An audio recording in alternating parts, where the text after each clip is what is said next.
saya minta Bapak pikirkan apakah yang seperti ini manusia tidak layak disebut Tuhan gitu ya, manusia biasa atau dia hanya diberi kuasa gitu ya.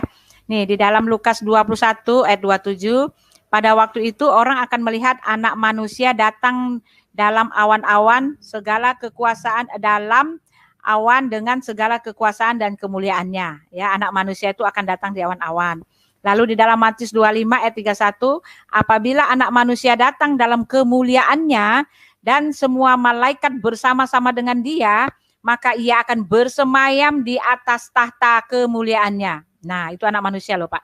Lalu di dalam Lukas 22 ayat 22, sebab anak manusia memang akan pergi seperti yang telah ditetapkan. Akan tetapi celakalah orang yang olehnya dia diserahkan. Ya, jadi orang yang menyerahkan itu dia celaka masuk neraka. Ya, lalu anak manusia untuk ya, Markus 10 ayat 45. Karena anak manusia juga datang bukan untuk dilayani, melainkan untuk melayani dan memberikan nyawanya menjadi tebusan bagi banyak orang. Jadi dia adalah penebus, lalu dia akan datang di awan-awan. Lalu Markus 13 ayat 26, pada waktu itu orang akan melihat anak manusia datang di awan-awan dengan segala kekuasaan dan kemuliaannya. Ya, lalu Lukas 5 ayat 24, tetapi supaya kamu tahu bahwa di dunia ini anak manusia berkuasa mengampuni dosa. Oke. Lalu anak manusia itu dikatakan gini di dalam Lukas 17 ayat 24. Sebab sama seperti kilat memancar dari ujung langit satu ke ujung langit yang lain, demikian pula lah kelak halnya anak manusia pada hari kedatangannya. Ya kan? Lalu di dalam Yohanes 3 ayat 13, tidak seorang pun yang telah naik ke sorga selain daripada dia yang telah turun dari sorga, yaitu anak manusia. Ya kan? Lalu ini, ya itu dia Pak. Nah ini ketika Yesus itu ya mengaku bahwa dia adalah Tuhan ya. Yohanes 9 ayat 35. Aduh ini bukunya ya. Oh ya itu dulu dah. Ini entah ya. Cara Yesus mengaku bahwa dia adalah Tuhan itu seperti ini Pak. Yohanes 9 saya baca ya. Yohanes 9 ayat 35 nih saya baca Pak. Ayat 35-nya mana sih? Ya ini. Yohanes 9. Oh ya ini dia. Sebentar sabar ya Pak ya. Sabar. Yohanes 9 ayat 35 ya. Yesus mendengar bahwa ia telah diusir keluar oleh mereka. Kemudian ia bertemu dengan dia dan berkata, "Percayakah engkau kepada Anak Manusia?" Jawabnya, "Siapakah dia?" "Tuhan." Jadi maksudnya siapakah dia? Apakah dia Tuhan? "Supaya aku percaya kepadanya." Kata Yesus kepadanya, "Engkau bukan saja melihat dia, tetapi dia yang sedang berkata-kata dengan engkau, dialah itu." Katanya, "Aku percaya Tuhan." Lalu ia sujud menyembahnya. Nah itu dia. Yesus menerima sembah sujud manusia. Anak manusia itu menerima sembah sujud manusia. Lalu kesimpulannya anak manusia itu akan datang dari sorga dan kembali ke sorga. Lalu anak manusia itu akan datang seperti kilat memancar dari langit dari ujung satu ke ujung yang lain. Lalu hari kedatangannya itu seperti itu. Lalu anak manusia itu berkuasa mengampuni dosa. Lalu anak manusia itu ada dalam kemuliaannya. Lalu anak manusia itu dia datang untuk menjadi penebus ya, menebus seluruh isi dunia ini. Dosa seluruh isi dunia ini. Lalu anak manusia itu dia punya tahta ya. Dia punya tahta Pak. Bahkan di dalam Ibrani dikatakan bahwa ini Allah sendiri ya, Elohim sendiri mengatakan dia seperti ini ya. Ya, ini ya saya bacakan ya. Tetapi tentang anak ia berkata, dari ayat 7 dulu ya. Dan tentang ayat yang cepat ayat 5. Karena kepada siapakah di antara malaikat-malaikat itu pernah ia katakan, "Anakku engkau telah kuperanakan pada hari ini." Nah ya kan? Dan aku akan menjadi bapanya dan ia akan menjadi anakku. Dan ketika ia membawa pula anaknya yang sulung ke dunia, ia berkata, "Semua malaikat Allah harus menyembah dia." Dan tentang malaikat-malaikat ia berkata, "Yang membuat malaikat-malaikatnya menjadi badai dan pelayan-pelayannya menjadi nyala api." Tetapi tentang anak ia berkata, "Tahtamu ya Allah tetap untuk selamanya dan selamanya." Tetap untuk seterusnya dan selamanya. Dan tongkat kerajaanmu adalah tongkat kebenaran. Ini Elohim, Bapa sendiri berkata kepada anak, "Tahtamu ya Allah," gitu loh. Engkau mencintai keadilan dan membenci kebaikan. Dan membenci kefasikan. Ya, jadi Elohim sendiri mengatakan kepada Yesus, "Tatamu ya Allah," gitu loh. Jadi dia nggak bisa Bapak rendah-rendahkan hanya seperti manusia, karena justru di dalam Yohanes 9 Pak dikatakan ya, ini dia siapa itu Yesus itu seperti ini. Dia mengatakan, jadi sebentar ya baca-baca. Yohanes 5. Ya, Yohanes 5 ya, ayat-ayat 19. Kita baca ya pelan-pelan Pak ya. Kesaksian Yesus tentang dirinya. Maka Yesus menjawab mereka, katanya, "Aku berkata kepadamu, sesungguhnya anak tidak dapat mengerjakan sesuatu dari dirinya sendiri." Nah, kan anak nggak bisa. Jikalau tidak melihat Bapa yang mengerjakannya. Sebab apa yang dikerjakan Bapa itu juga dikerjakan anak. Nah, dari sini Bapak bisa lihat bahwa Bapa itu dia adalah pembuat keputusan istilahnya, ya kan? Dia pembuat keputusan dan anak mengikuti gitu ya. Sebab Bapa mengasihi anak dan ia menunjukkan kepadanya segala sesuatu yang dikerjakannya sendiri. Bahkan ia menunjukkan kepadanya pekerjaan-pekerjaan yang lebih besar lagi daripada pekerjaan-pekerjaan itu. Sehingga kamu menjadi heran. 21, sebab sama seperti Bapa membangkitkan orang mati dan menghidupkannya, demikian juga anak menghidupkan barang siapa yang dikehendakinya. Nah itu, Yesus bisa menghidupkan orang mati, bisa mematikan orang hidup Pak. Sama seperti Bapa bisa melakukan itu. Bapa tidak, nah ini ayat 22 yang lebih heran. Bapa tidak menghakimi siapapun, melainkan telah menyerahkan penghakiman itu seluruhnya kepada anak. Jadi segala proses ya, proses penghakiman akan datang di awan-awan yang Bapak bilang Imam Mahdi itu sampai pelemparan manusia ke neraka, sampai ada kerajaan yang baru ya, sorga kekal yang baru itu, bumi yang baru. Ini Yesus yang pegang kendali Pak. Jadi Yesus sendiri mengatakan, tak seorang pun sampai kepada Bapa kalau tidak melalui aku, gitu kan? Di dalam Yohanes 14 ayat 6. Lalu kenapa dia mengatakan tak seorang pun sampai kepada Bapa kalau tidak melalui aku? Dia mengatakan dengan jelas, Pak. Ini ya, kenapa nggak bisa ya jelas nih sini ya. Kita harus baca ayat itu sesuai konteksnya nih, dikatakan sini ya, kita baca ya. Yohanes 14 ayat 6 ya. Kata Yesus kepadanya, "Akulah jalan dan kebenaran dan hidup. Tidak seorang pun datang kepada Bapa kalau tidak melalui aku. Sekiranya kamu mengenal aku, pasti kamu juga mengenal Bapa-Ku. Sekarang ini kamu mengenal Dia dan kamu telah melihat Dia." Nah itu dia. Sekarang ini kamu udah lihat Bapa itu dan kamu mengenal Dia dan kamu lihat Dia. Lalu bagaimana tuh ya? Kata Filipus kepadanya, "Tuhan, tunjukkanlah Bapa itu kepada kami. Itu sudah cukup bagi kami." Kata Yesus kepadanya, "Telah sekian lama aku bersama-sama kamu Filipus, namun engkau tidak mengenal aku. Barang siapa telah melihat aku, ia telah melihat Bapa." Itu ya kan? Bagaimana engkau mengatakan tunjukkanlah Bapa itu kepada kami? Tidak percayakah engkau bahwa aku di dalam Bapa dan Bapa di dalam aku? Apa yang aku katakan kepadamu tidak aku katakan dari diriku sendiri, tetapi Bapa yang diam di dalam aku, dialah yang melakukan pekerjaannya. Jadi Bapa itu diam di dalam diri Yesus sesuai dengan ayat Quran Bapa sendiri. Isa itu adalah Rohullah, berasal dari Rohullah, lalu Isa itu adalah kalam Allah gitu. Udah ada di kitab Bapak juga gitu, Isa kalamullah, Isa dari rohullah gitu kan. Nah itu Pak, jadi ya. Isa itu sebagai manusia di dalam Kolose Rasulullah ya, wa kalimatahu, rasulnya dan firman-Nya. Iya itu dia. Jadi segenap kepenuhan kealahan itu nih di dalam Kolose dikatakan gitu ya. Jadi memang Yesus adalah manusia, tetapi dia Allah itu, Allah Bapa itu, segenap kepenuhan kekuasaan Allah Bapa itu diam di dalam diri Yesus gitu loh. Itu yang harus Bapak mengerti. Jadi nggak bisa Bapak anggap dia sebagai manusia biasa. Memang dia adalah Allah yang dia adalah manusia, tetapi bukan manusia biasa. Justru nasib akhirat Bapak di dia, di Yesus. Tak seorang pun sampai kepada Bapa jika tidak melalui aku, kata Yesus. Nah ini dalam Kolose ya. Kita satu lagi Pak, saya mau sebelum ini ya. Inilah Yesus itu ya. Di dalam Kolose, ya. Saya kasih satu ya Pak ya. Ini jelas sekali Pak di sini karena ini keterangan Filipi Kolose kedua, kecil-kecil sih. Sebentar sabar ya, ini dia ya. Ini dia Pak, paling gamblang sekali Pak. Ini ya. Keutamaan Kristus, dia adalah gambar Allah yang tidak kelihatan. Nah itu Allah itu tidak kelihatan, Pak. Dia memang pribadi Allah, tetapi dia tidak kelihatan. Ya, ini posisi Yesus.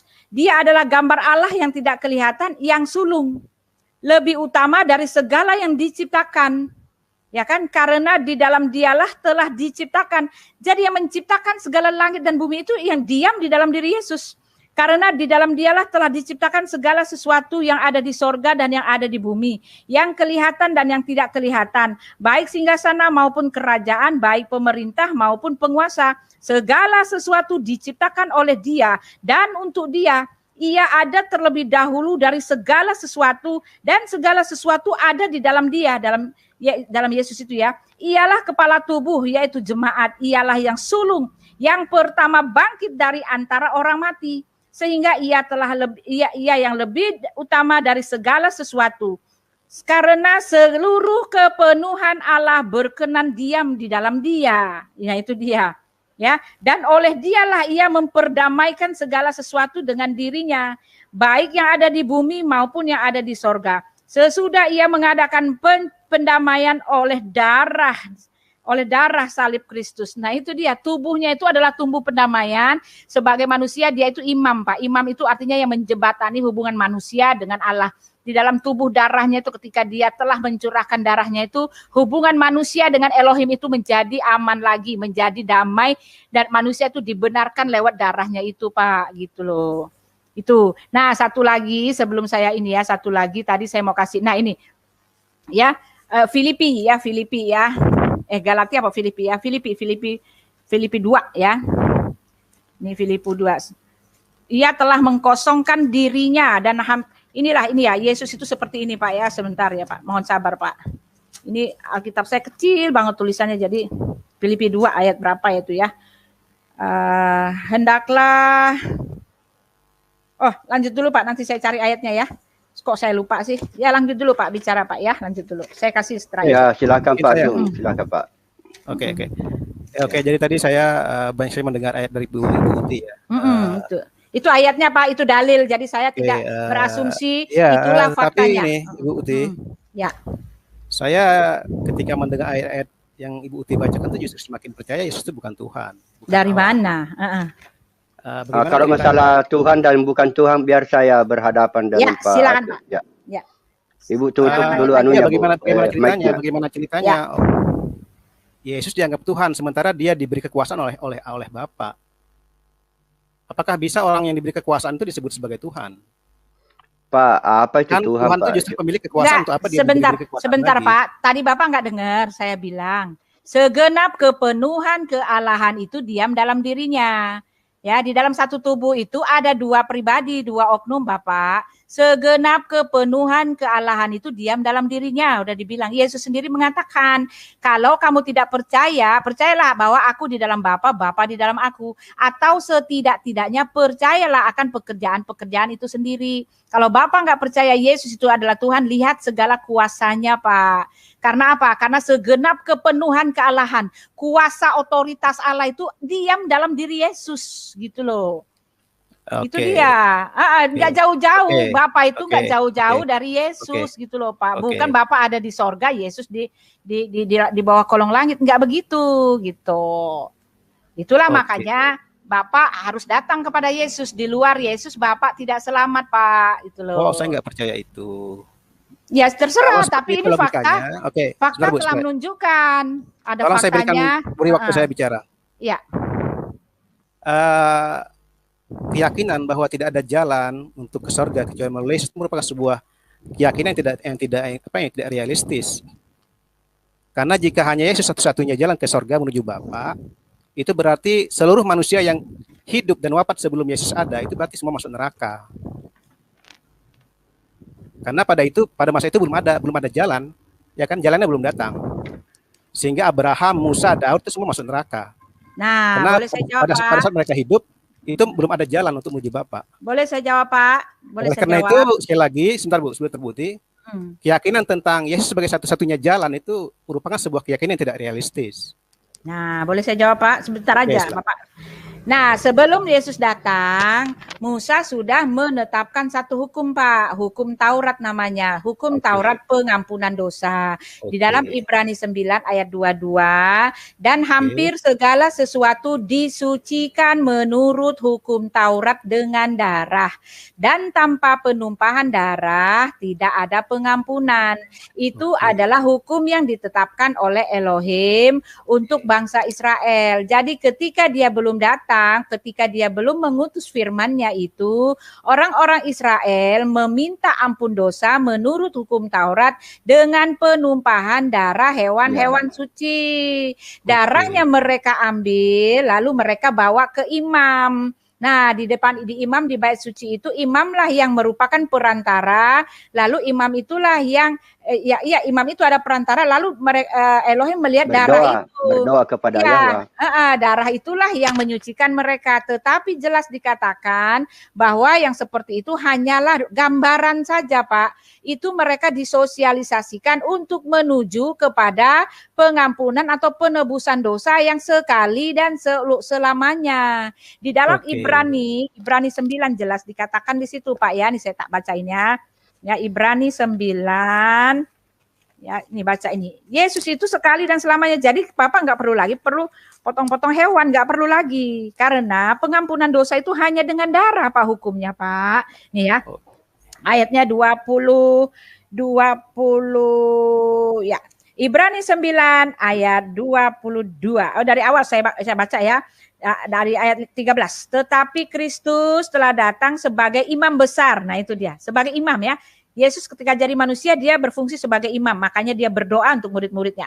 Untuk hal-hal yang baik dan yang akan datang, ia telah melintasi kemah yang lebih besar dan yang lebih sempurna, yang belum dibuat oleh tangan, yang bukan dibuat oleh tangan manusia. Artinya yang tidak termasuk ciptaan ini. Dan ia telah masuk, nah ini dia. Dan ia telah masuk satu kali untuk selama-lamanya ke dalam tempat yang kudus, bukan dengan membawa darah domba jantan dan darah anak lembu, tetapi dengan membawa darahnya sendiri. Dan dengan itu dia telah mendapat kelepasan yang kekal. Sebab jika darah domba jantan dan darah lembu jantan dan percikan abu lembu muda menguduskan mereka yang najis, sehingga mereka disucikan secara lahiriah, betapa lebihnya darah Kristus yang oleh roh yang kekal telah mempersembahkan dirinya sendiri kepada Allah sebagai persembahan yang tak bercacat, akan menyucikan hati nurani kita dari perbuatan-perbuatan yang sia-sia, supaya kita dapat beribadah kepada Allah yang hidup. Karena Dia adalah pengantara dari suatu perjanjian yang baru, supaya mereka yang telah terpanggil dapat menerima bagian yang kekal yang dijanjikan. Nah, sekarang ayatnya 22 saya baca ya. Ini dia hukumnya, Pak. Dan hampir segala sesuatu disucikan menurut hukum Taurat dengan darah. Dan tanpa penumpahan darah tidak ada pengampunan. Ini dia, Pak. Ya, dengan melakukan hukum Taurat tidak bisa. Dengan apapun tidak bisa, Pak. Raja Daud bahkan adalah raja yang betul-betul hidupnya soleh ya. Dia raja yang saleh. Dia sendiri mengatakan hukum Taurat itu tidak membawa dia kepada keselamatan. Hukum yang menyelamatkan dia adalah dia ditebus dan dia diselamatkan oleh Allah. Di dalam Mazmur 49. Boleh saya bacakan kalau Bapak mau dengar? Ini perkataan Raja Daud loh, Pak. Gitu loh. Halo? Oh, silakan. Oh iya, boleh Bapak mau dengar itu, Pak, di perkataan Raja Daud. Iya, ya supaya ngerti aja ya, Pak ya. Di dalam Raja Daud Mazmur 49 kita baca ya. Nih, jelas sekali dia mengatakan ya. Ini orang pelaksana itu loh, pelaksana pengaplikasi hukum Taurat loh. Ya, karena nah ini dia ya. Mazmur Daud mengatakan begini. Mengapa aku takut pada hari-hari celaka? Dia katakan gitu ya. Pada waktu aku dikepung oleh kejahatan pengejar-pengejarku, mereka yang percaya akan harta bendanya dan memegahkan diri dengan banyaknya kekayaan mereka, Tidak seorang pun dapat membebaskan dirinya atau memberi tebusan kepada Allah ganti nyawanya. No, Raja Daud ngomong gitu. Enggak satu pun bisa menebusnya, Pak. Dengan amal, dengan apapun enggak bisa. Karena terlalu mahal harga pembebasan nyawanya dan tidak memadai untuk selama-lamanya. Supaya ia tetap hidup untuk seterusnya dan tidak melihat lubang kubur. Sungguh akan dilihatnya orang-orang yang mempunyai hikmat mati, dan orang-orang bodoh dan dungu pun binasa bersama-sama dan meninggalkan harta benda mereka untuk orang lain. Kubur mereka ialah rumah mereka untuk selama-lamanya. Tempat kediaman mereka turun-temurun. Mereka menganggap ladang-ladang milik mereka. Tetapi dengan segala kegemilangannya, manusia tidak dapat bertahan. Ia boleh disamakan dengan hewan yang dibinasakan. Inilah jalannya orang-orang yang percaya kepada dirinya sendiri. Nah itu Bapak itu loh. Ya, ajal orang-orang yang gemar akan perkataannya sendiri. Seperti domba mereka meluncur ke dalam dunia orang mati, digembalakan oleh maut. Mereka turun langsung ke kubur, perawakan mereka hancur. Dunia orang mati menjadi tempat kediaman mereka. Gitu loh Pak. Nih ya, ininya ya. Tetapi Allah akan membebaskan nyawaku dari cengkraman dunia orang mati, sebab ia akan menarik aku. Nah itu, Raja Daud diselamatkan ya. Sudah dengan Bu, karena kita tanya dulu Pak Arjun apakah beliau mengerti semua itu. Iya. Bagaimana Pak Arjun? Iya, gitu loh Pak. Oke, tadi Ibu Uti mengatakan bahwa pada masa Perjanjian Lama, sebelum ada Yesus di bumi, itu manusia diselamatkan dengan darah hewan kan ya? Iya. Oke. Dengan demikian kan tidak benar perkataan bahwa Yesus sebagai satu-satunya jalan di kolong langit untuk mencapai Bapa. Bahwa kan ternyata ada darah hewan bisa juga ternyata dijadikan sebagai untuk mencapai Bapa. Dengan demikian setelah di perjanjian baru Pak. Sekarang perjanjian baru yang berlaku, begitu maksudnya Pak. Ya, tapi kan ayatnya mengatakan tidak ada satupun di bawah kolong langit. Kan udah ditulis tadi itu cuma gambaran sebelum Yesus datang. Ya. Itu kan. Yang mengatakan gambaran siapa? Gambaran. Yang mengatakan gambaran siapa? Tadi Bapak nggak baca gambaran nih Ibrani, sekarang kita baca lagi ya. Itu cuma gambaran Ibrani itu cuma kan sosialisasi. Hah? Itu Ibrani sosialisasi itu kan Pak. Baru. Loh, memang apa hubungannya? Emang kenapa dengan perjanjian baru, Pak? Ayo, apa hubungannya kan kenapa? Apa namanya? Ya. Sebentar. Nah, ini biarkan Pak Arjun berpikir, Bu. Jangan didesak dulu supaya kita tahu apa sebenarnya isi kepalanya daripada Pak Arjun. Oke, saya ulangi. Ya. Kan Bapak tadi Bu Uti kan mengatakan bahwa sebelum masa Yesus ada di bumi, itu kan orang-orang diselamatkan dengan darah hewan. Ya. Oke. Dengan demikian, batalah ayat yang mengatakan bahwa di kolong langit itu satu-satunya jalan menuju Bapa hanyalah melalui Isa alaihissalam. Gugur kan? Nah, tadi kan Bapak udah baca bagaimana. Ternyata ada cara yang lain. Tadi kan udah baca. Barusan saya baca perkataan Raja Daud. Tak seorang pun dapat membebaskan nyawanya sebagai tebusan ganti nyawanya. Yang bisa menebus itu hanyalah Allah sendiri. Tetapi sebelum dia datang ya disosialisasikan dulu Pak. Itu hanyalah sementara. Di dalam Ibrani kan udah dibilang hanyalah gambaran sementara. Nah ini dia ya. Nih ya sekali lagi. Yesus masuk sekali dan untuk selamanya. Nih ayatnya yang kelima ya. Ya itu kan hanya tafsir orang-orang Oh tidak Pak, entar dulu. Saja. Biar saya menjawab Bu. Sepertinya silakan, Pak. Ibu Uti tutup dulu mic-nya. Oh iya maaf ya. Itu ya suara napas saya. Ya. Jadi Pak Arjun ingin mengkritisi ayat yang mengatakan bahwa satu-satunya jalan, begitu Pak ya? Oke. Ya. Di dalam perjanjian baru itu juga ditulis begini Pak. Pernah itu muridnya itu Yesus bertanya kepada Tuhan Yesus. Wahai guru, di sana ada orang berdoa seperti kita. Tetapi dia bukan golongan kita. Terus Tuhan Yesus itu menjawab, kalau dia seperti itu, yang penting dia tidak melawan kita. Jadi orang yang tidak melawan kita adalah golongan kita. Ini tertulis juga di dalam Alkitab, Pak. Jadi memang ya seperti yang Bapak pikirkan itu memang ada jalan lain. Seperti juga Tuhan Yesus berkata, yang menggantungkan harapannya kepada Musa, Musa lah yang menghakimi, ya begitu. Jadi jangan memang Tuhan Yesus itu tidak kayak rasis, ya rasis.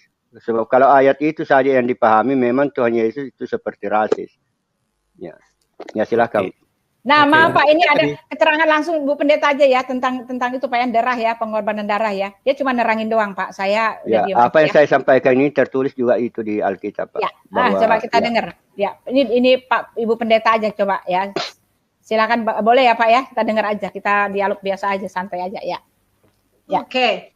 Ya, terima kasih. Tadi saya sudah mendengar juga percakapan ya. Kita melihat di sini mengenai darah Yesus ya.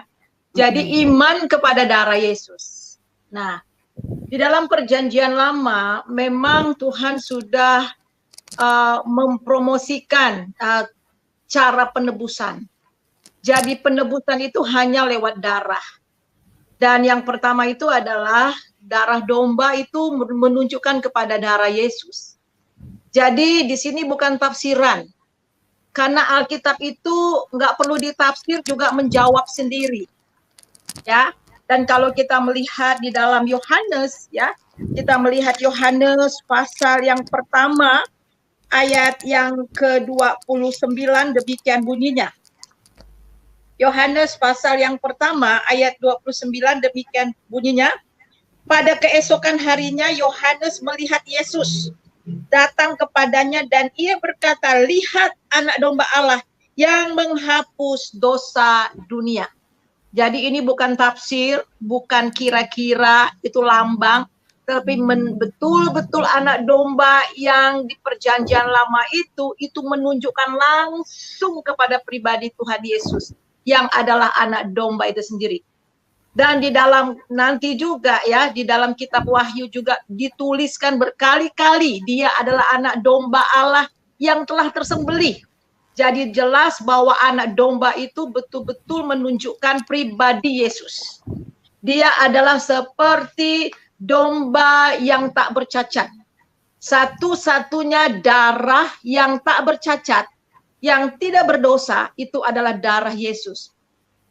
Di perjanjian lama hanya darah anak domba 1 tahun yang tak bercacat. Itulah menggambarkan darah yang dicurahkan tanpa cacat. Nah, darah Yesus itu adalah darah yang tak bercacat. Sebab itulah hanya darah yang tak bercacat yang dapat menebus orang yang berdosa. Nah, kemudian tadi saya bahas dan saya mendengar pembahasan. Kalau gitu darah domba bisa, selain darah Yesus bisa dong. Nah, saudara, kalau dalam perjanjian lama, darah domba hanya menutupi, just cover. Jadi begini, sistemnya begini, ada tempat bait suci. Tempat bait suci itu ada 3 halaman, ada 3 ruang. Yang pertama halaman, kemudian tempat kudus ya, dan maha kudus. Dan tempat maha kudus ini di mana awan Sikinah turun.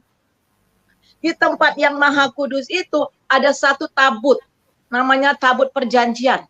Dan di dalam tabut itu ada tongkat Musa, ada tongkat Harun, dan juga ada yang namanya hukum 2 loh batu, hukum Taurat. Nah, apa yang terjadi ketika bangsa Israel jatuh berdosa, ya, kemudian awan Sikinah turun. Yang Allah lihat itu adalah dosa yang dilanggar oleh bangsa Israel. Nah, apa yang dilakukan oleh bangsa Israel, oleh Harun? Harun potong lembu. Nah, sebelum dia mengadakan pendamaian buat bangsa Israel, dia potong lembu dulu. Kemudian dia percikan ke tabut perjanjian. Nah, tabut perjanjian ini namanya mercy seat, tahta rahmat, di mana dosa-dosa manusia, dosa-dosa Israel diselesaikan. Nah, ketika itu setelah dia selesaikan dosa untuk Harun dan keluarganya, dia keluar lagi, dia potong domba. Dan darah domba ini dibawa untuk dosa-dosa seluruh bangsa Israel. Dia percikan 7 kali ke atas tabut itu. Nah, ketika Tuhan turun dengan awan Sikinah, dia tidak lagi melihat dosa, tetapi dia melihat darah yang menutupi dosa mereka. Itu dilakukan setahun sekali yang namanya Hari Gafira. Nah, di mana dosa-dosa pada zaman dahulu, saudara, itu hanya ditutupi oleh darah. Dan darah domba hanya menyucikan secara lahiriah. Akan tetapi darah Yesus, tutup pendamaian itu adalah salib, di mana di salib itu semua dosa manusia diselesaikan. Nah, darah Yesus itu 1 kali untuk selamanya. Kalau darah anak domba yang lahiriah itu dilakukan setahun sekali, tetapi darah anak domba yang sesungguhnya Yesus Kristus itu hanya 1 kali untuk selamanya. Dan darah Yesus bukan hanya menutupi dosa, tetapi menghapus dosa itu. Dan Alkitab katakan dia tidak pernah mengingat-ingat dosa kita lagi. Jadi bagaimana kita diselamatkan dalam perjanjian lama? Mereka diselamatkan karena iman kepada darah itu. Darah siapa? Darah Yesus. Walaupun di dalam perjanjian lama, Tuhan Yesus belum lahir, belum datang, tetapi mereka mempunyai iman jauh ke depan tentang salib Yesus. Nubuat tentang Yesus. Jadi saudara, baik dalam perjanjian lama maupun dalam perjanjian baru, mereka bersama-sama beriman kepada salib. Beriman kepada Yesus. Jadi dalam perjanjian lama melihat jauh ke depan mengenai salib. Dan orang perjanjian baru dengan orang yang sekarang ini adalah menoleh ke belakang di dalam salib. Nah, kita baca di dalam Roma. Kita lihat di dalam Roma pasal yang ketiga, di dalam ayat yang ke-24, ayat 20, mulai dari 23, yaitu kebenaran, ayat 22, yaitu kebenaran Allah karena iman dalam Kristus bagi semua orang yang percaya. Jadi sekali lagi, yaitu kebenaran Allah karena iman dalam Yesus Kristus bagi orang-orang yang percaya. Karena semua orang telah berbuat dosa dan telah kehilangan kemuliaan Allah. Dan oleh kasih karunia telah dibenarkan dengan cuma-cuma karena penebusan dalam Kristus Yesus. Karena Yesus telah ditentukan Allah menjadi jalan pendamaian. Perhatikan, ditentukan Allah menjadi jalan pendamaian. Itu artinya memang sudah ditentukan. Jadi Yesus ditentukan oleh Allah satu-satunya menjadi jalan pendamaian penebusan. Di luar dia tidak ada lagi. Dan kemudian kita melihat di sini bahwa karena iman dalam darahnya. Sekali lagi saya baca. Kristus Yesus telah ditentukan Allah menjadi jalan pendamaian karena iman dalam darahnya. Hal ini dibuatnya untuk menunjukkan keadilannya, Pak. Karena ia telah membiarkan dosa-dosa yang telah terjadi dahulu pada masa kesabarannya. Apa artinya? Dia menunjukkan keadilannya. Justru salib itu menunjukkan keadilan. Salib itu menunjukkan kesucian Allah. Dan sekaligus kasih Allah. Dia harus menghukum dosa karena dia adil. Karena dia adil, karena Allah itu adil, dia harus menghukum dosa. Tetapi dia tidak mau manusia itu binasa. Sebab itulah dia menyerahkan dirinya untuk kita. Nah saudara, di salib itu di sini dikatakan pada masa kesabarannya. Dari dosa-dosa pada zaman lampau. Dosa-dosa dalam perjanjian lama ini dipending oleh Tuhan. Ketika Yesus mati di atas kayu salib, semua murka Allah, keadilan Allah, hukuman bagi manusia ditimpakan ke atas Tuhan Yesus. Sebab itulah ketika Yesus di atas kayu salib, Dia menanggung semua dosa seluruh dunia. Kita semuanya. Dia menjadi berdosa. Dia yang benar menjadi berdosa. Supaya kita yang berdosa ini dibenarkan oleh Allah. Sebab itulah dia berteriak, Eli, Eli lama sabatani. Dia bukan berteriak-teriak minta tolong. Tetapi tubuhnya, tubuh manusia yang dia menjadi manusia dalam daging ini. Semua dosa manusia udah ditimpakan ke dalam daging Yesus. Sehingga Tuhan yang adalah yang tinggal dalam dia meninggalkan Tuhan Yesus. Jadi saudara, bagaimana dengan sekarang? Ini juga menunjukkan keadilannya zaman sekarang. Kita lihat ayat 28, 26. Maksudnya ialah untuk menunjukkan keadilannya pada masa kini. Ya, sorry ya, saya minum dulu. Pak Ajun. Halo, Ya, Pak halo. Ajun. Oh, terima kasih ya. Ada. Kirain udah tidur Pak Ajun. Iya, iya. Oh, enggak. Ya, silakan. Iya. Ya, diterangkan aja supaya Bapak mengerti ya, supaya mengerti aja. Ya, Ya, silakan. saya terangin dengan detail ya. Dan kemudian mendetail. kita lihat ayat yang ke-26. Karena kami yakin bahwa manusia dibenak, ayat yang ke-20, ayat yang ke-20. Maksudnya ialah untuk menunjukkan keadilannya pada masa ini. Supaya nyata bahwa ia benar dan membenarkan orang-orang yang percaya Yesus. Jadi justru salib itu menunjukkan keadilan Tuhan dan kasih Tuhan. Jadi jelas bahwa hanya darah Yesus, tidak ada lain lagi. Kita bisa ditebus. Ya, iman kepada darahnya. Jadi baik perjanjian lama maupun perjanjian baru, iman kepada Yesus itu yang menyelamatkan. Ya, makasih. Wah, Pak, ilmu kalamnya kemana ini? Hilang. Ya, Pak Ajun, mau masih bicara Pak? Ini Pak Ibnu Kalamnya entah kemana, jatuh, terpental. Saya nggak punya HP untuk memanggil. Ini Pak Aditya mungkin bisa bicara ya. Pak Ajun bisa bertanya lagi Pak. Kalau bertanya dengan Pak Ibnu Kalam sudah cukup lah ya. Bisa Pak Ibnu Kalam. Tetapi untuk ya silakan Pak. Oke. Terus terang saya bingung menanggapi ini karena banyak sekali nih membawa beberapa ayat yang temanya berbeda saya kira. Tetapi saya ini tadi, saya mungkin menanggapi yang terakhir disampaikan oleh Ibu Suryani tadi tentang penyaliban Yesus itu sebagai bentuk keadilan gitu ya. Iya. Tetapi justru saya melihatnya bukan keadilan itu. Kenapa? Karena manusia yang berbuat dosa, tetapi dosa manusia itu ditimpakan kepada Yesus. Itu kan sebuah ketidakadilan. Karena keadilan universal itu mengatakan bahwa siapa yang berbuat dosa, dia juga yang harus dihukum. Kalau Ibu Uti yang merampok, maka Bu Uti yang mesti dipenjara kan, bukan saya yang dipenjara seperti itu.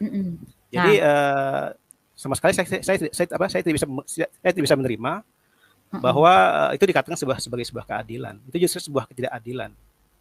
Karena bagaimana ceritanya manusia yang berbuat dosa, tapi dosa itu ditimpakan kepada Yesus, itu kan sebuah ketidakadilan. Ya, kita dengerin aja Pak. Ada penjabarannya kok. Ya, silakan. Oke, silakan. Silakan Bu Boleh Yani. saya jawab? Ya, silakan Bu Yani. Ya. Saya mau tanya sama Bapak.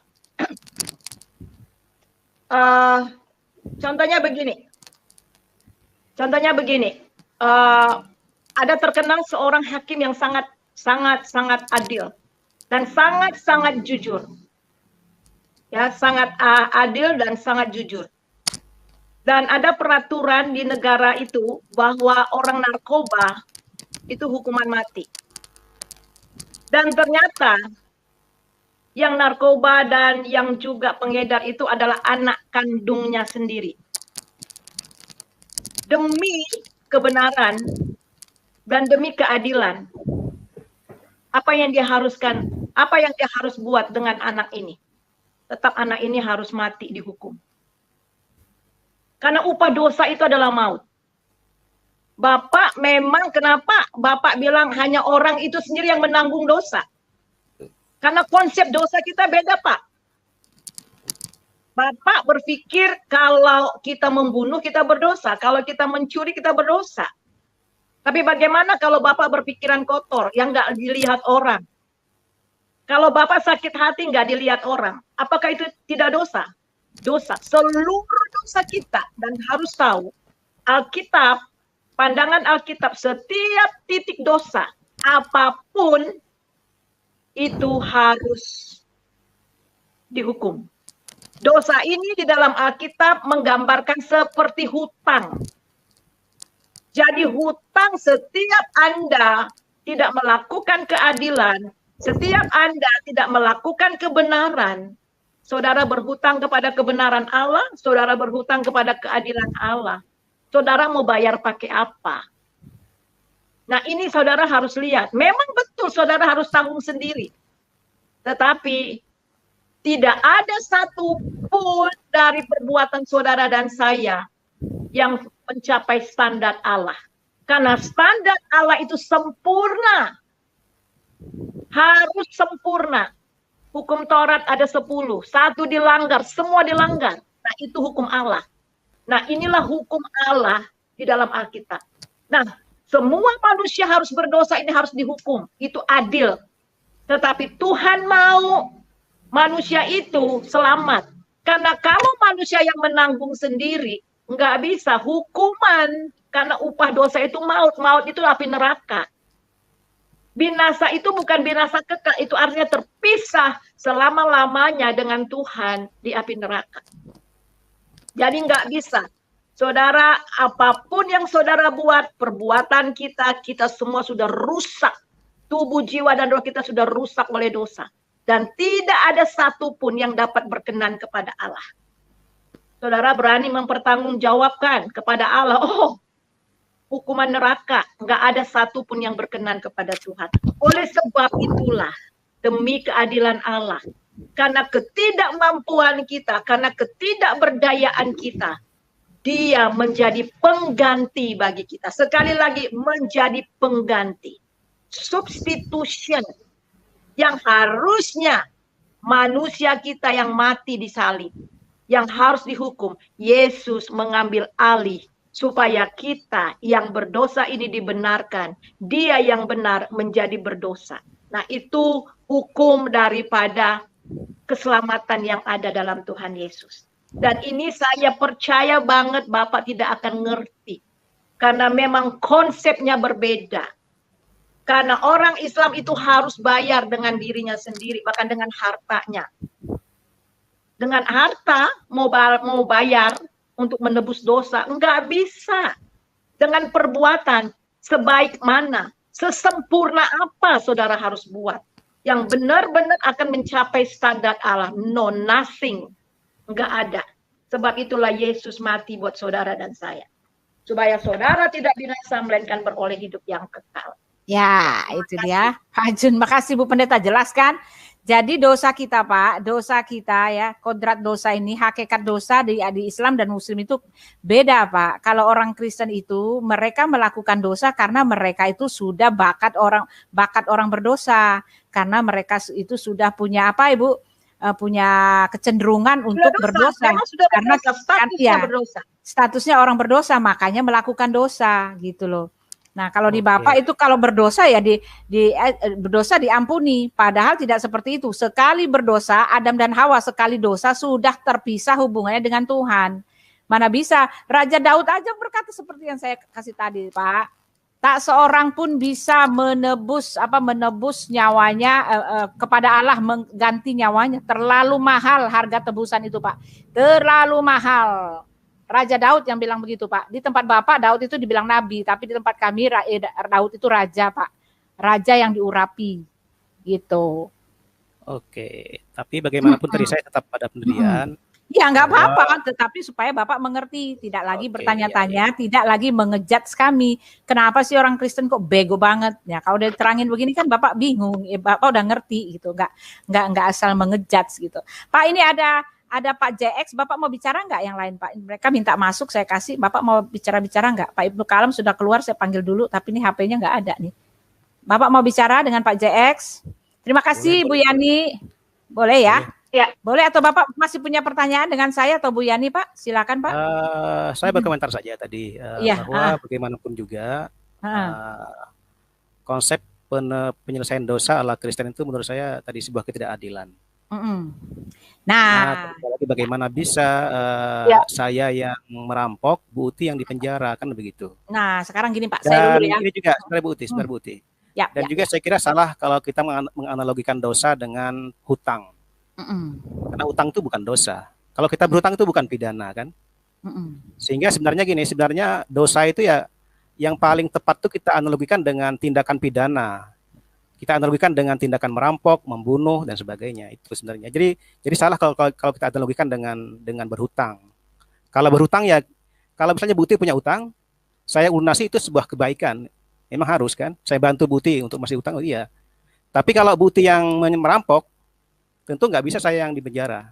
Ya kan beda itu. Jadi beda Nah, antara dosa dan hutang. Itu sesuatu yang berbeda. Nggak bisa ya. dianalogikan. Nah, Tidak bisa sekarang saya boleh dianalogikan. bicara, Pak. Ini sekarang saya Oke. boleh bicara. Kita lihat ke Tuhannya Bapak aja ya, Pak ya. Kita lihat ke Tuhannya Bapak ya. Tuhan Bapak mengatakan Dia Maha Kasih gitu kan. Dia Oke. Maha Kasih, Maha Penyayang, Dia mengampuni dosa. Tetapi kalau saya mau nanya, Pak, kalau Bapak itu selamat karena usaha Bapak sendiri, bisakah Bapak mengatakan bahwa Dia Maha Pengasih? Dia kasih apa gitu Pak ke Bapak? Sedangkan keselamatan Bapak itu Bapak mencari sendiri. Di mana letak kasihnya gitu, Pak? Iya kan begini kan, kasih itu kan kasih dan keadilan itu mesti ditempatkan secara proporsional. Nah, iya. Ya kan? Enggak, saya mau Kalau tanya kita di berdosa mana? ya dihukum. Kalau kita berbuat kebajikan ya diberi reward kan gitu. Jadi Nah, kita jangan gini. mencampur adukan antara kasih dengan keadilan. Karena Nah, ada proporsinya masing-masing kan. Nah, sekarang gini Pak, saya mau nanya. Kan di tempat Bapak ada yang namanya jembatan Shirathol Mustaqim, ya kan? Itu pasti itu sebuah kemustahilan ada orang yang melewati jembatan itu akan selamat, ya kan? Lalu juga ada ayat mengatakan semua akan mendatangi neraka, gitu kan? Nah, sekarang begini Pak.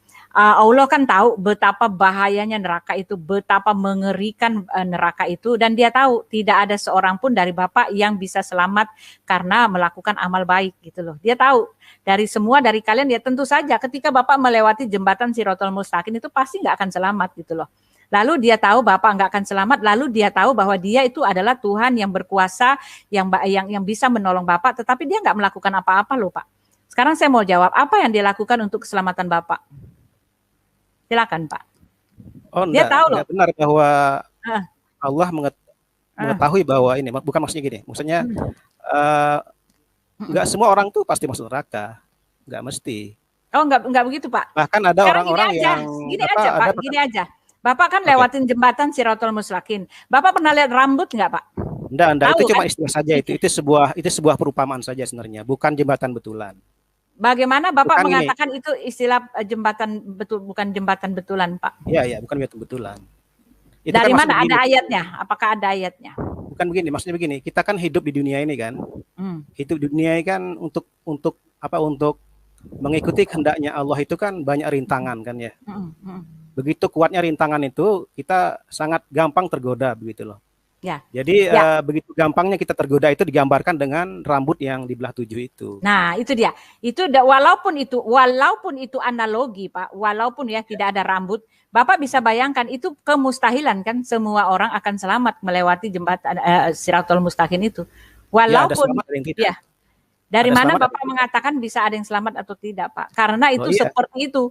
Kesusahannya itu seperti rambut dibelah 7 untuk masuk ke surga itu seperti itu. Ya nyatanya ada. Ayat Qurannya jelas. Nih, ayat Bapak sendiri mengatakan, Nabi Bapak mengatakan amal Bapak itu tidak menyelamatkan. Ini saya itu ya. Ini ada pernyataan loh dari Nabi sendiri ya. Ini ya, Muhammad mengatakan bahwa tidak selamat ya, kita baca dulu ya. Hadis Sahih Bukhari 1261 dari Abu Hurairah katanya Rasulullah SAW berdiri ketika Tuhan yang mulia dan maha besar menurunkan ayat yang artinya dan berilah peringatan kepada kaum famili engkau terdekat. Lalu beliau bersabda, hai kaum Quraisy, atau perkataan yang serupa dengan itu, tebuslah dirimu. Saya tiada dapat menolongmu barang sedikit pun dari siksa Tuhan, ya kan? Hai Bani Abdi Manaf, saya tiada bisa menolongmu sedikit pun dari siksa Tuhan. Hai Safiyah, bibi Rasulullah, saya tiada bisa menolongmu dari sedikit pun dari siksa Tuhan. Hai Fatimah binti Muhammad, nah anaknya sendiri, mintalah kepada saya harta dan saya tiada bisa menolongmu dari sedikit pun dari siksa Tuhan. Nah, ini Nabi loh yang ngomong begitu ya Pak ya. Lalu ada lagi. Di dalam QS 46, Al-A'raf ya 9. Katakanlah aku bukan rasul pertama di antara rasul-rasul, lalu dan tidak mengetahui apa yang diperbuat terhadapku dan tidak pula terhadapmu. Aku tidak lain hanyalah mengikuti apa yang diwahyukan kepadaku, dan aku tidak lain hanyalah mengikuti dan aku tidak lain hanyalah seorang pemberi peringatan yang menjelaskan ya. Dia mengatakan aku tidak mengetahui apa yang diperbuat terhadapku dan tidak pula terhadapmu. Nah, Muhammad sendiri nggak punya jaminan apa-apa ya, tidak tahu dia apa itu. Lalu dikatakan juga, nah di situ ya. Sebentar lagi ya, Muhammad apalagi. Sebentar saya cari yang amalnya itu loh. Nah, seperti itu Pak, Nabi Bapak sendiri sebetulnya dia tidak tahu apa yang akan terjadi pada dirinya dan dia menasehati anaknya, ya. Tebuslah ya dengan bicara, dia nggak bisa menebus gitu loh Pak. Nah, kalau seperti ini, adakah kemungkinan untuk selamat Pak gitu loh. Bapak harus melewati, walaupun kata Bapak itu analogi, melewati sesulit itu seperti rambut yang dibelah 7. Itu kan nggak ada rambutnya Pak. Nggak bisa lagi dibelah 7, satu rambut aja. Nah, itu artinya sulit sekali. Tidak ada orang yang akan selamat. Ya, sulit kan bukan berarti nggak bisa kan. Banyak juga yang bisa. Sekarang begini aja Pak, sekarang begini aja.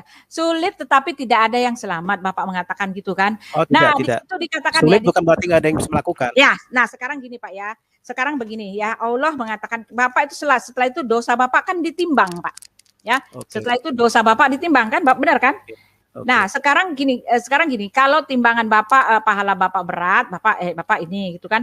Kalau timbangannya ringan, ya itu seperti itu kan. Bapak ditimbang-timbang. Nah, sekarang saya mau nanya, di mana peran Tuhan itu? Perannya Bapak, peran Allah itu untuk menolong Bapak gitu loh. Ya, harus melewati jembatan. Lalu itu dosa Bapak ditimbang-timbang. Lalu di situ juga katakan Nabi Bapak sendiri mengatakan dia nggak bakalan selamat. Dia juga nggak tahu apa yang akan terjadi pada dirinya gitu loh. Nah, ini nih ada lagi kesaksian dari Nabi ya, ini ya. Ini saya bacakan Pak. Ini Nabi juga mengatakan begini. Sebentar. Ya, dia katakanlah ini udah ya. Mereka berkata, sebentar nih. Dan tidak ada seorang pun daripadamu melainkan mendatangi neraka. Maryam 19 ayat 71. Hal itu bagi Tuhanmu adalah kemestian yang telah ditetapkan, ya kan? Jadi Bapak ada kemestian ya, walaupun diselamatkan ya, dikatakan walaupun diselamatkan tetapi itu adalah kemestian ya. Sekali lagi, tidak ada seorang pun daripadamu melainkan mendatangi neraka itu. Hal itu bagi Tuhanmu adalah suatu kemestian yang sudah ditetapkan. Itu takdir Bapak ya. Nggak bisa Bapak pungkiri ayat ini. Lalu ini. Di sini dikatakan, hadis sahih Muslim 2414 bersumber dari Abu Hurairah. Beliau Rasulullah berkata, mendekatlah dan berusahalah benar. Ketahuilah bahwa setiap orang di antara kalian tidak bakal selamat karena amalnya. Para sahabat bertanya, ya Rasulullah, tidak juga engkau? Rasulullah berkata, tidak juga aku. Kecuali bila Allah melimpahiku dengan rahmat dan karunia. Ya kan? Nah itu Pak. Jadi yang seperti ini Bapak mengharapkan apa gitu loh Pak. Kecuali Allah melimpahi dengan rahmat. Tetapi kan sekali lagi Bapak itu kan ditimbang-timbang Pak. Sekali lagi Bapak harus melewati jembatan Shirathul Mustaqim. Sekali lagi kemestian buat Bapak harus masuk neraka. Kalau saya mah mendingan pilih juru selamat Pak. Iya. Jadi gini Bu, saya tanggapi terkait dengan Quran surah 1971 itu Bu ya. Ya, ini Pak Ibnu Kalam silakan lanjut lagi. Aduh, Pak Ibnu silakan lanjutkan. Saya ini kan nggak ada Ibnu Kalam, saya pegang kendali. Ya silakan Pak Ibnu. Ada seorang pun di antaramu. Di antaramu itu siapa? Itu merefer kepada siapa Bu Uti? Coba saya tanya Bu Uti. Nah, yang mana? Itu merefer kepada siapa? Dan tidak ada seorang pun di antaramu. Mu itu merefer kepada siapa? Lah itu ayatnya konteksnya ada di mana Pak? Konteksnya apa Pak? Mu itu bukan merefer kepada kami Muslim, bukan umat Muslim. Tetapi kata gantimu dalam ayat itu merefer kepada orang yang disebut di dalam ayat 66 sebelumnya. Yaitu orang yang mendustakan hari akhirat, hari akhir. Katakanlah seperti orang ateis gitu loh. Bukan jadi, Pak, Bapak takut aja mengatakan. Bapak cuma takut. Itu bukan merefer kepada kami yang Muslim. Bapak jadi itu cuma salah takut, paham. Sebentar Pak, Bapak cuma takut mengatakan orang kafir. Semua isi dari Quran Bapak itu ditujukan kepada satu kaum. Orang kafir akan mendapat azab, akan mendapat itu. Nah jadi sekarang gini Pak, Ya, Oke. ya gini ya. Saya mau tanya sama Bapak. Kalau Bapak semua udah kerja, kan tadi kan Raja Daud kan udah bilang ya tak seorang pun ya terserah kalau Bapak masih mau melupakan perkataan Raja Daud ya. Raja Daud aja bilang nggak seorang pun bisa memberikan nyawanya, bahkan nyawanya menjadi tebusan kepada Allah ya kan. Bahkan nggak bisa, dengan hartanya pun nggak bisa Pak itu. Nah itu udah ayat yang ada di kitab kami dan itu dalilnya ada, perkataan dari Raja Daud sendiri yang notabene adalah dekat dengan Tuhan. Raja Daud berkatakan begitu. Nah lalu Tuhan Bapak mengatakan bahwa dia maha kasih ya. Tetapi kalau begini caranya di mana letak kasihnya Pak? Saya mau tanya. Karena Bapak dia bukan juru selamat. Kalau Elohim jelas dia adalah juru selamat, dia adalah penebus. Nah, kalau Allah Subhanahu wa taala dia bukan juru selamat. Ketika dia tetap ada di arsi, lalu kalian cari selamat sendiri. Setelah kalian melakukan pahala, kalian kan ditimbang-timbang. Lalu setelah itu melewati jembatan Sirotol Mustaqim. Dan yang perlu Bapak tahu, apapun yang Bapak lakukan, tetap dosa Bapak itu lebih berat daripada amal Bapak. Tidak bisa direkayasa. Semuanya tetap dosa manusia itu lebih berat. Kalau Bapak itu hanya ditimbang-timbang, Bapak sudah pasti ke neraka, Pak. Enggak ada yang ke sorga kalau dengan cara ditimbang-timbang. Karena seluruh hari orang itu dengan berpikiran jahat, dengan pikiran negatif aja itu ada berdosa. Sedangkan Bapak melakukan amal hanya pada saat-saat tertentu. Ya tentu saja beratan dosa, Pak. Enggak ada Pak yang selamat kalau ngikutin cara ditimbang-timbang gitu. Nah lalu saya mau nanya, apa sih peran Tuhan Bapak untuk menyelamatkan? Ya silakan Pak Kalam, silakan lanjut. Ya, Pak Kalam. Silakan Pak Kalam lanjut Pak. Ya, bagaimana Pak Arjun dari penjelasan yang sudah Bapak terima malam ini? Tadi kemana Pak? Pak Ibnu kemana? Kok menghilang Pak? Kita tidak fokus kepada sebuah topik Pak ya. Ya, pengertian. Pak Ibnu kemana tadi kok hilang? Ya, tiba-tiba keluar sendiri Bu. Oh gitu, ya sudah. Ya lanjut Pak Arjun kalau mau lanjut. Ini ada teman Aditya, My Way, JX mau bicara, Andika kasihan udah selalu lama, tetapi ya terserah kalau ini ya bicara kepada ini aja. Pak Arjun masih mau dialog atau mau terima pertanyaan dari teman-teman di bawah atau diskusi dengan yang lain? Terserah Pak. Mereka minta nih. Oke. Saya ulangi kembali tadi kan. Ya. Ini emang topiknya ini kan tidak spesifik ya. Iya. Tadi banyak sekali topik yang kita bahas, jadi kita tidak fokus. Dan juga tadi Bu Uti juga banyak sekali mengutip ayat Alkitab yang dengan topik yang berbeda-beda tadi ya. Ya, emang sekali lagi nih kita topiknya tidak fokus kepada satu topik yang spesifik gitu kan. Tapi sekali lagi tadi saya mau menanggapi tadi ayat Quran satu tadi itu dan tidak ada yang bunyinya dan tidak ada seorang pun di antaramu kecuali mendatangi neraka itu kata gantimu itu tidak merefer kepada kami yang muslim, tapi merefer kepada orang-orang yang disebut pada ayat 66 sebelumnya, yaitu orang-orang yang mendustakan tentang hari akhirat atau orang-orang ateis lah katakan seperti itu. Oke, jadi clear Bu. Jadi muslim nggak mesti masuk neraka. Jadi ayat itu bukan merefer kepada muslim. Intinya seperti itu. Pak Arjun tidak membutuhkan lagi saya untuk berdiskusi dengan Bapak. Sebentar Pak, masih Pak Jun membenturkan dengan pengakuan dari Nabi Bapak sendiri. Nabi Bapak sendiri mengaku dia nggak selamat Pak. Bagaimana itu? Coba jelaskan kepada saya. Oh, beliau nggak mengatakan nggak selamat. Beliau nggak mengatakan nggak selamat. Kan di hadis lain beliau mengatakan justru beliau tuh nanti pada hari akhirat akan menjadi pemberi syafaat. Bagaimana ceritanya orang yang bisa memberikan syafaat nggak selamat? Kan nggak mungkin. Pak, sekarang mau tanya Pak. Kalau dia sudah selamat, kenapa dia harus berdoa? Harus didoakan siang malam untuk keselamatannya, Pak. Tidak ada rasul pun dengar Pak. Rasul kami itu dia penjamin keselamatan, itu pantangan paling hebat, pantangan paling telak di muka ketika ada nabi minta didoakan supaya selamat. Itu tamparan paling telak itu Pak. Itu pantangan tidak boleh dilakukan oleh seorang utusan. Karena utusan itu apa? Dia bergaul akrab dengan Tuhan, dia tahu posisinya di mana, dan ketika dia sudah diutus sebagai rasul, dia punya orang bilang dia punya ini berkat, dia punya otoritas, akhirnya dia punya jaminan keselamatan itu. Dan dia tugas seorang utusan, tugas seorang nabi adalah mendoakan umatnya. Ketika ada nabi yang justru minta didoakan, aduh Pak, aku bingung bisa begini gitu loh Pak. Oke. Bisa saya jawab Ibu Uti? Ya. Oke, jadi saya mau katakan gini, selawat itu sebenarnya bukan aktivitas berdoa sebenarnya. Saya sering menganalogikan selawat itu seperti bahasa Arab menyatakan situ loh Pak. Saya pernah dengar dengan itu ya, bahasa Arab memang jelas mengatakan bahwa itu berdoa Pak. Dari bahasa enggak, terserah Bapak mau ini dari orang Arabnya langsung memang itu bersalawat, memuji, berdoa Pak. Itu mau bilang apa itu faktanya seperti itu. Bisa saya jawab Uti? Ya. Bisa saya jawab? Ya. Saya ulangi. Salawat itu seperti, saya analogikan seperti parcel Bu ya. Parcel itu isinya bingkisan atau santunan, tapi bukan maksud untuk menyantuni. Misalnya begini ya, ketika mendekati Lebaran atau Natalan begitu kan, itu para pejabat itu diberi dengan parcel-parcel yang isinya minuman, makanan, sebagainya. Isinya santunan, tapi maksudnya bukan untuk menyantuni, tapi dia sebagai bentuk penghormatan. Ucapan penghormatan begitu. Nah, sama selawat itu bukan aktivitas berdoa. Ya, Pak, dengan mengatakan bahwa itu adalah sekedar penghormatan pun itu sudah menyalahi hakikat.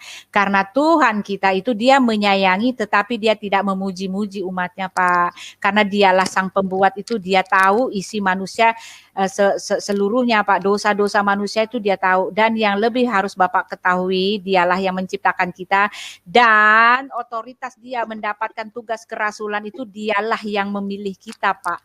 Nggak ada di tempat kami yang seperti itu. Nabi-nabi dan rasul-rasul tempat kami itu justru bahkan namanya tidak disebut di dalam penulisan kitab-kitab.